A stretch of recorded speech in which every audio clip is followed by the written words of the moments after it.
also is not perfect. And in our part, I'm talking about Hyderabad around, we have gone up to Punjab also to do some test studies and all that. And it was an eye-opener studies for us actually. And when I am talking about this umbilical cord study, which was done in American neonates, the kind of toxicity, each patient, each child, it was about $20,000 was spent on one particular kid. And there were 180 cancer-causing chemicals which were found in the umbilical cord. You can still believe it, America has stopped the DDT production 40 years back, and still DDT was there in the umbilical cord as well as the breast milk man. So I'm just trying to do a different kind of stuff. There is a thing which we are talking about is the chemicals. We have been exposed to chemicals. It's from there are a number of ways chemical occurs. Interestingly, we are talking only about food, air and water pollution now. This 10 study, there was food, no water, there was no external kind of thing. The child was in the womb. So I'm just trying to caution you, from the start itself, we have our cans full here. We can't certainly add more toxicity and get into problems. Yes, the human body has got an amazing kind of thing.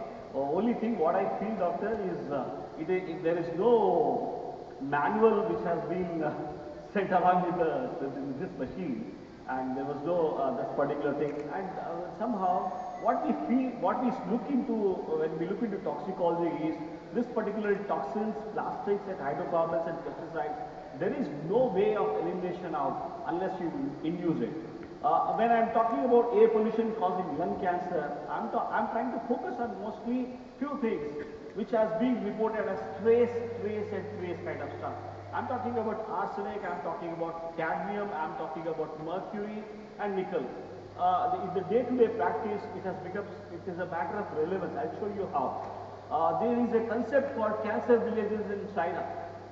In the South China, there is a places where along with the river and streams and lakes and all that, if you put a foot into the river, you are going to end up with having some skin problems and all that. 18, 20 years old are getting the cancers which are supposed to, when we normally, in the case of, we used to think, when I did my medical graduation, I used to think cancer is a disease of geriatrics, that particular thing. I just want to do it fast. I want you to understand the kind of situation is what we are facing here. There is no kind of respect which is given for the environmental safety, sir.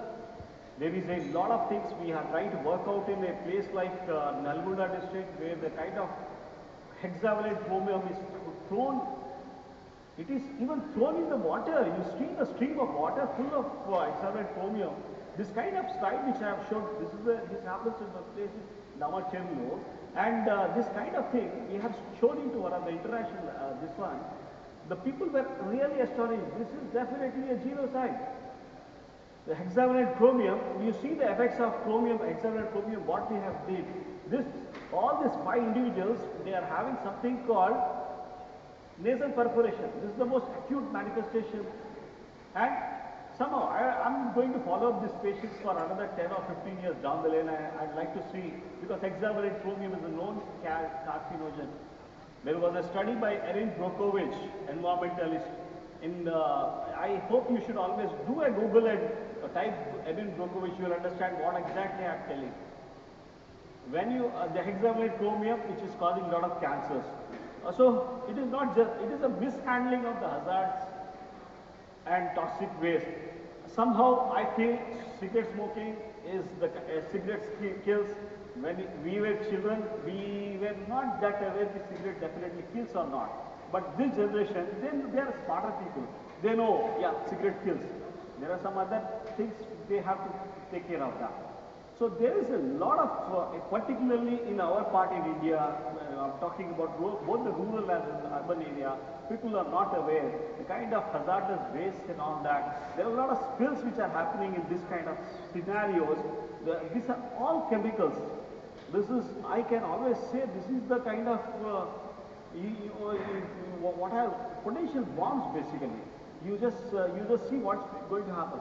I'm just trying to what study we did. I'm trying to come to that, but we are trying to put across this particular thing. We were involved with this kind of study in Punjab, Malwa district, and where BARC was able to show the high levels of uranium in the water. There are, again in Malwa district, there are things called, the villages are up for sale. The situation is so bad there, the people, they have become infertile, they don't have kids, they have cancers very early in the age and all that, and it's a big social issue. We see uranium mining around this particular thing, and we know about what is uranium. What surprised us when we were trying to work out with this, the thing is there is a high levels of uranium, and it is supposed to be into the Nagarjuna Sagar area. And Nagarjuna Sagar area is a water supply, it supplies to most of the parts of the Hyderabad and other places and all that. And it is, madam, it is 20 times higher, uranium level is found 20 times higher. To make you understand what are the limits of uranium levels, it is like it's too far as such, and that particular thing can cause mutation and cause problems basically. I'll keep making fast. The main essence of my talk is this is one of the non-genetic factors. I really appreciate the kind of work Ilumna and other people are doing, but I'm not able to understand. My forefathers they're not having disease. Why should I have disease? And they say it's a familiar disease. I don't somehow, as a clinician, as well as a researcher, I don't feel this is the kind of thing. We are not destined. We are not destined to be a diabetic capital, something like that. There are some things which have changed, and it is the epigenetic factors. We cannot just tell everything is because genetics. It is epigenetics. Epigenetics is the environment pulls the trigger, and you have got a gene expression, you have got a predisposition, and you pick up. This is what exactly happens with arsenic. Arsenic can cause this kind of problems. And you know what is the level of arsenic in Hyderabad? Thanks to our borewell waters. I think all of you may not be, people are very young people here, but 30 years down the lane, we never used to have a bore water, ground water. Now we go 100 feet deep and all that, and we can get water. We had tested the samples of Hyderabad water for 30 different places. All we found was 30 micrograms and more was the level at. And the permissible level is EPA has different standard, WHO has different standard. It should not be more than 2 or 3. This is a potential. We are sitting on a disaster, sir. What exactly I mean to say by metal burner is the whole water which we are using, which is groundwater from tube wells and all that, it is being used for the irrigation. So what are the plants and all that we are making, or the plants we are growing and all that, they just pull this cadmium. Well, I know about a place in AP which is called Nellore, and we know about this. Cadmium is used in the fertilizer, which is called superphosphate fertilizer. It's used like a plenty kind of thing. Rice, now we look rice as cadmium. We are scared to touch rice here. This is the kind of things. And I just want to skip that because this timing is a big issue. We need to understand what is periodic table. Why I am talking about heavy metals and things and all that. Periodic tables, when we talk about, when I was a kid actually, I tried to learn about inorganic chemistry and all that. I just gone through things and all that. But this is really relevant now. All the transitional metals which have got higher valency, you have got higher atomic weight. I'll just give you an example. You have got a good, see, all of us know we need calcium, magnesium, we need good zinc and all that. What is exactly happening in the ground level is different. As somebody said, you have got a thallium or you have got cadmium. He has an identity card and he can enter into the cell taking as a calcium. And he will displace the calcium and can displace the magnesium. And once that enters, see, magnesium is such an essential element. It is required for more than 300 enzymatic reactions. And once this sits over that, all this comes for a screeching halt. And you can understand what is mitochondrial poisons and all that, you know. Once this mitochondrial pyrosis goes into that, and we are into it. I would like all of you to look into this thing called President's Cancer Panel. This is a 40 pages, 240 pages report, and we are talking about now we need to, I'll go to my study what we have done as such. We have done, we have checked out the hair samples, sir, and we took nails and the hair samples from few cancer patients and from the control things as such. And we were in the process of presenting, and we have already accessed Toxicology International, and we are going to have this particular stuff. And we were astonished the kind of normal as well as this particular thing. We are able to find high levels, and not just in the hair. Hair is, this is what exactly, and we are trying to work with, we have to outsource this kind of studies to Germany. Eleanor is one of my friends, she runs microtrace minerals. She gives us the kind of reports and all that, because we are not happy with the reports what we get here. There are a lot of contamination, there are a lot of things and all that, and we want to that's what I just want to now focus more on. What exactly is this breast cancer? Somehow I don't feel that we can be setting that 1 in 8 and all that. Still, we have to do something for that. And once yeah, nothing. It's basically the inherent particulate hexavalent chromium. I have shown you that particular stuff, and I have all the peer-reviewed journals and all that. This is the Pancreatic Cancer Association with cadmium, which is the paper was presented by Shamali Pal, and this is the Harvard Medical School paper, and they were able to isolate cadmium from this one. So what I mean to say is this is the cadmium may be inducing the gene expression, or it's causing oxidative stress at this particular thing, because cadmium has different things as such. It can work on, and we took the clue from Dr. Louis' work, which was metal cadmium causing breast cancer, and there was a fantastic paper which was there as such. We started working on that, and just somebody was talking about that. There was sir, I think you were talking about stem cell. I'll just give you that thing also. This particular high levels of this metals and all that, how it is causing lipid peroxidation, and it is causing DNA adducts and all that. And to me, that is the DNA adducts which are the best particular thing, and which is causing the problem. Somehow I don't know. I'm basically I like to work with some of the things as such. We have a network. I do a lot of work with my other peers also. And somehow I feel when we worked on this kind of study, we thought, and we are coming up with one more study which was done with some Punjab population again, and we have picked up 60 Punjab healthy patients, healthy people. Punjab is a epitome. Very khate pite garwal. But the thing is, we have picked up those people, and we have compared the hair and nail analysis from the European guys. From Germany people only we had access, and we were able to see there is 60 times more toxicity in Punjabis right now, healthy people, and we want to follow up that people, because they are sitting on the edge.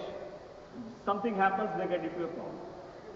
I somehow, I have got a lot of slides also. I can work on that, but I just thought I'll show you this kind of thing, which I feel people have to look into that. Otherwise, okay, lot of peer-reviewed literature and all that, and somehow I felt nothing is being looked into this particular side. Although our patients are telling there is some pollution which is causing problems, we need to look into the other avenues also. I'm talking about other avenues are basically people working on night shifts, people working in the high intensity nights. They are jeopardizing their melatonin levels. We are doing up a study with BPOs who do night shift workers basically, and we are saying, after you work in BPO for 3 years, you are walking into diseases. This is maybe probably one of the reasons I thought I'll just I'll happy if I get some questions. I came here just to show you this is a big problem which is lurking, and somewhere I go internationally, I talk there, and I try to show my data. They are really surprised.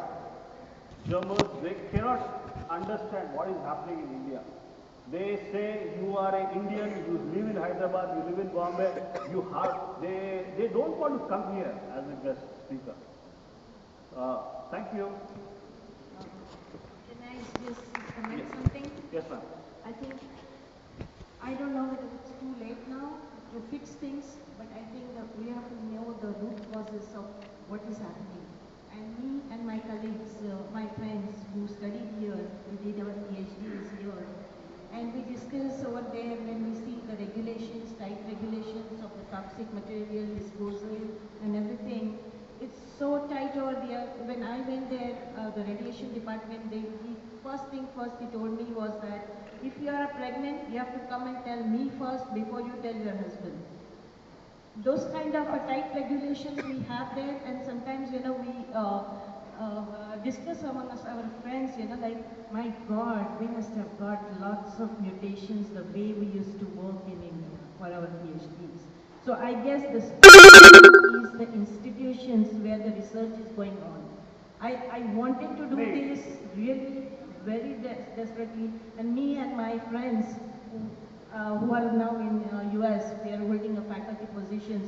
Now that we know what the tight regulations are, we'll be happy to come here and discuss about this. Definitely, ma'am. This is one of the, it's an open secret here. I think we have to stop this. We cannot just increase this now anymore.